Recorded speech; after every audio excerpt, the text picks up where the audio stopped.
Ćemo u današnjoj temi pričati, biti će prirodni načini i oblici liječenja uboda od pčela, osa, stršljenova i sl. Jer vi morate jednostavno znati određenu vrstu procedure koja je vama preporučljiva ukoliko vam se dogodi ovaj neželjeni događaj.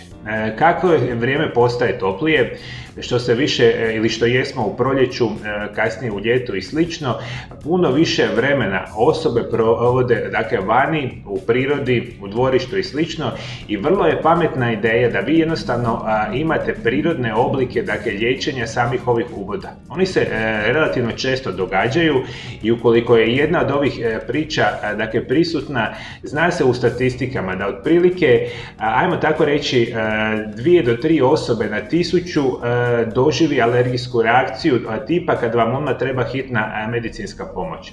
Ono što se najčešće događa, vas ukoliko je, ajmo tako reći, ubola pčela ili je ubao, ajmo tako reći, stršljen ili osa, u najvećem broju slučajeva vi ćete na mjestu uboda imati oteklinu, imat ćete crvenilo, imat ćete svrbež. I ono što ću vam danas preporučiti biti će pravilan način rješavanja ove tegobe. U situacijama da imate podno gore simptome, kao da imate otežano disanje, ubrzani rad srca i ostale možda teže oblike alergijskih reakcija, normalno da ćete potražiti hitnu medicinsku pomoć. Međutim, rekli smo da se to događa u jako malom postotku slučajeva i ljudi kada dožive ovaj ubod, najvjerojatnije će trebati ovu samo prvu pomoć.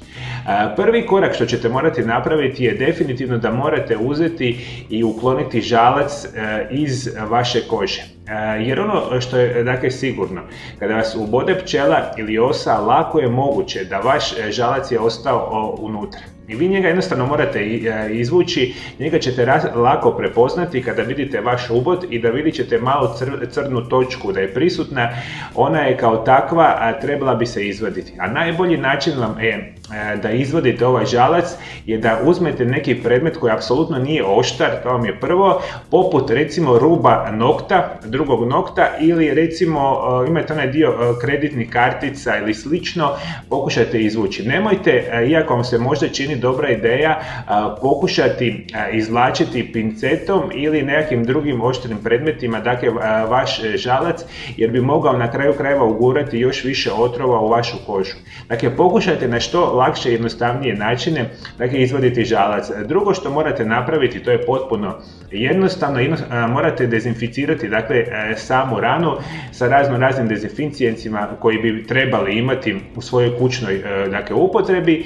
I ono što ću vam dalje preporučiti, poslije toga što ste izvadili žalac, dezinficirali ste recimo samu ranu i morate preći na onu situaciju smirivanja otekline, svrbeža ili crvenila. Najjednostavniji prirodan način vam je da pomiješate u jednakim omjerima sodu, bikarbonu i vodu. To vam je super jednostavna situacija, pomiješate da dobijete onu, nekakvu gustu pastu, stavite ju na ubod i vi nju kao takvu možete mazati nekoliko puta dnevno dokle god sam svrbež ne nestane. Soda, bikarbona i voda vam je broj 1. Broj 2, definitivno vam je potrebito, vaš oboljeli dio, lediti. Uzmite komadić leda, slično, i jedno od najjednostavnijih načina kontrole vam je da ledite ovaj dio, recimo 2 do 3 minute kružnim pokretima sa čistim ledom, pokušajte samu situaciju smiriti. Dalje što ću vam preporučiti, obavezno vaš dio tijela, ako je u pitanju ruka, ako je u pitanju noga, dajte si šansu da je povisite na povišeni položaj dok ležite. Ako ležite, želite vašu nogu dići što je više moguće od razine srca ili vašu ruku. Jednostavno prsta nek vam budu niže, ruka nek vam budu više, jer kada to napravite počet će vam se puno ljepše razgrađivati ovaj sami otok koji je nastao, rekli smo, na ruci, na nozi ili slično.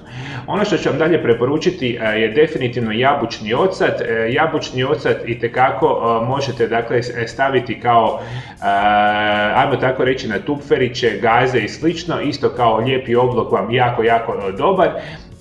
Još jedan od onako preporučljivih situacija vam je sirovi med. Ubola vas je pčela, pa možete sa medom umasirati područje, što je jako dobro. I imate još zadnju preporuku, aktivni ugljen je jako dobar. I ovo su vam sve moje preporuke koje ćete vi raditi ukoliko dobijete neki od tih neugodnih uboda. Mislim da će vam značajno lijepo pomoći da što prirodnije liječite vaše tegobe koje su nastale posljedica. Ukoliko niste u stanju doći u moju ordinaciju na liječenje, imate veliku mogućnost dogovaranja mojih privatnih telefonskih konzultacija. Konzultacije radim desetljećima sa pacijentima iz cijeloga svijeta. Konzultacije putem telefona se rade na hrvatskom ili engleskom jeziku. Za više informacija nazovite brojeve telefona koje vidite na ekranu za pacijente iz Hrvatske. Isto tako nazovite brojeve telefona za pacijente iz cijeloga svijeta. Još više informacija o mojim privatnim telefonskim konzultacijama možete saznati na mojoj internetskoj stranici www.mariolab.eu. Isto tako ove informacije možete pogledati ispod svakog mog videozapisa, imate poseban link koji možete pogledati. I naravno, ukoliko želite svakodnevno primati moje savjete o najboljim prirodnim načinima liječenja, dolje ispod videozapisa pretplatite se na moj kanal.